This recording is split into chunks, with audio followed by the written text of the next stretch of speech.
السلام علیکم all of you. آج میں آپ سب کو اردو اعراب کی تیسری قسم پیش کے بارے میں بتاؤں گی۔ تو چلیے دیکھتے ہیں پیش کیا ہے اور یہ اس کی علامت کس طریقے سے بنی ہوئی ہوتی ہے اور یہ کس طریقے سے پڑھا جاتا ہے۔ یہ پیش کی علامت ہے اور پیش آپ کو ہمیشہ اسی شکل میں حرف کے اوپر بنی ہوئی نظر آئے گی۔ جس حرف پر پیش ہوتا ہے اسے مضموم یا مرفوع کہتے ہیں، یعنی کہ جس حرف کے اوپر پیش ہے اس پیش کے حرف کو مضموم یا مرفوع کہے گے۔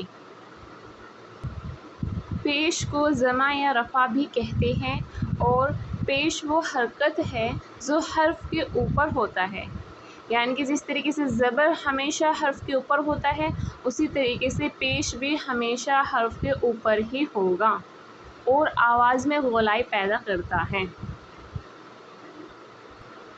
یہ پیش کی کچھ ایگزامپل ہے، آپ سبھی دیکھ سکتے ہیں کہ ان سبھی حرف کے اوپر پیش بنا ہوا ہے۔ جب بھی ہم پیش کو پڑھتے ہیں، پیش والے حرف کو یا الفاظ کو، تو ہمیشہ آواز میں آخر میں او کی آواز ظاہر ہوتی ہے۔ جیسے آپ پڑھیں حمزہ پیش او، با پیش بو، تا پیش تو او کی آواز ظاہر ہو رہی ہے۔